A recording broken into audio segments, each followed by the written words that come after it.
This is the examination of the hidden human condition. You're listening to the Hidden Killers Podcast. This is the Hidden Killers Podcast with Tony Bruschi. Stephen Smith's body going to be exhumed. His mother raising way more than planned because, well, people want to help.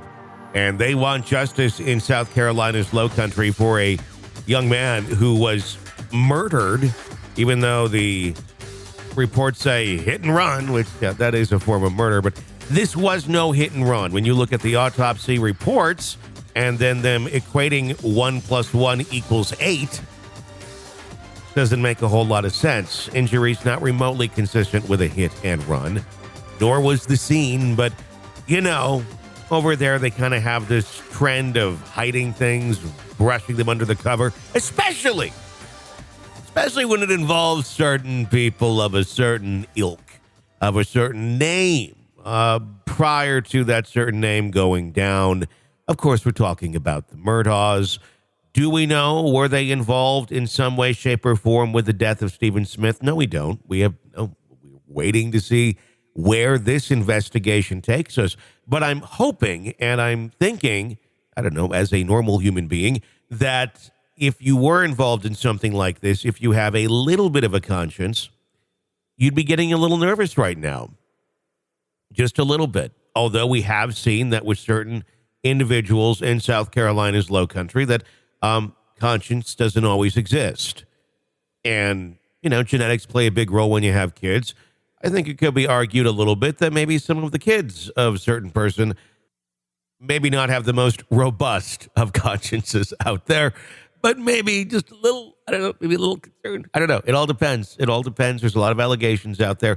And that is exactly what they are. Innocent until proven guilty for any of the people that have been mentioned in the rumors of Stephen Smith's death. And I don't like to use the term rumor because when there's smoke, especially with this case, there's usually fire, but we'll just have to see. Dan Crane is joining us. He is a forensic scientist and professor at Wright State University. Dan, always a pleasure to have you on here. I want to get your insight in the world of DNA with Stephen Smith's body that's going to be exhumed. What are they going to be looking for in this second round of examining the body of Stephen Smith? Well, you know, I'm a DNA guy, mm-hmm. So I look at things through that lens. Sure.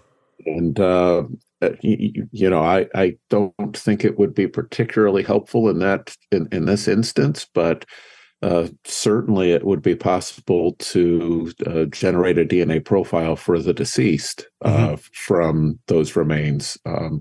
Teeth remain a very good source of DNA for a very long time after death. But there's probably a fair bit of other tissue that would also be a good source of DNA. And then beyond that, the sorts of things that you might be able to glean would be based more on morphological sorts of things. You know, broken bones, for instance. It's possible to see if there was a strangulation by a careful examination of bones in the throat or cartilage and such. And that sort of thing can be done for, you know, many years after death as well. What about DNA of other people on a body like this? Obviously, this is something he went in, autopsy was performed. Would there be others' DNA still on a body this far in and after having been handled by the coroner? It is a possibility. You know, I'm thinking particularly if there has been a struggle, you might be able to get DNA from underneath fingernails. Mm-hmm. That's usually something that if at the time of death during that original autopsy, there's a suggestion that there could have been a struggle, fingernail clippings would be taken at that point in time. Mm-hmm. But if that hadn't been done, you know, we see all the time. There's a number of studies that show that we do have a propensity as human beings to pick up the DNA of other individuals, particularly particularly under our fingernails when we've come in contact with them. And so the time isn't that much of a concern. It's the possibility that this field has already been plowed, Okay. right? The fingernails may have already been clipped and they're gone, or it may be that as part of preparation of the body for burial that there's been some washing and such that's taken place. That would be my question. I just didn't quite know how to ask it. Is a body like re-cleaned or cleaned, where some of those things would be removed essentially from the physical body itself, or would it also be looked at as this body has now been contaminated because other people have touched it, where it would be very difficult to argue, that this is DNA from any sort of crime or crime scene, because other people have been introduced into the piece of evidence, in which this case is a body. Well, that concern about contamination and transfer of DNA is always going to be an issue.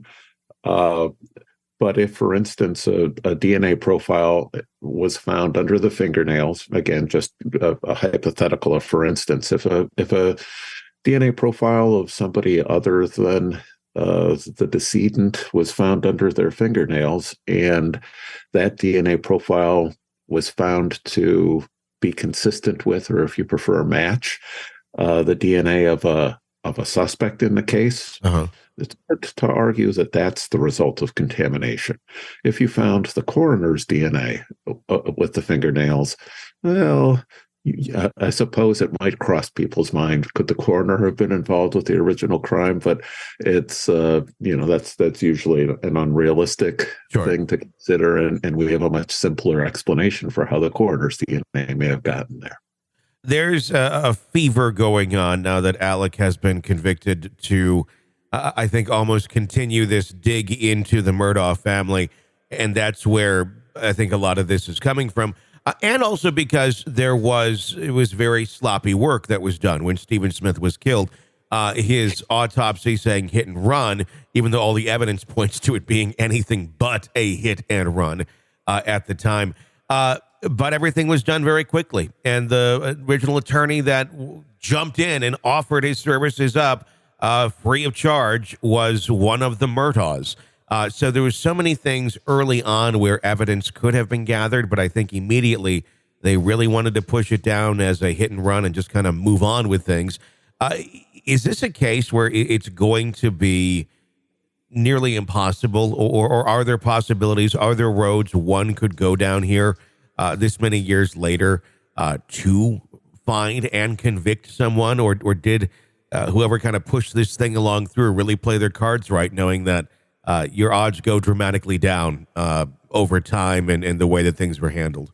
Well, I can say with great comfort and confidence that the passage of time does not work in any way to enhance the ability to generate some useful evidence off of Smith's body.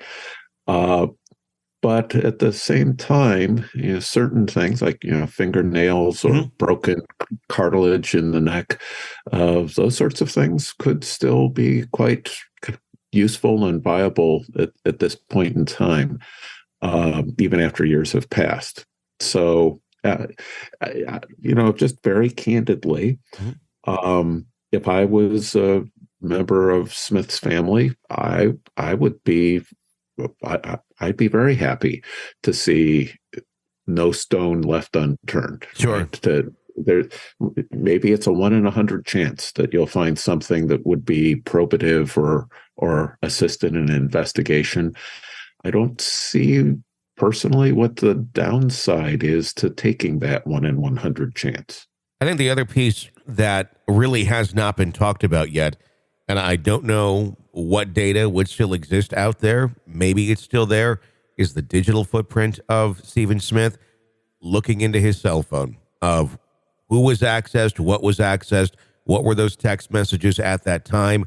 It seems to me that they never really, as far as we know, and there's never been anybody talking about this, took a deeper dive into that to see who those relationships were with, who he was hanging with, and maybe find some sort of possibility suspects, motive, things of that nature, in combination with anything physical that could be, found at this point in time. But that seems like it would be a treasure trove of information if there is to be some nefarious action going on out there.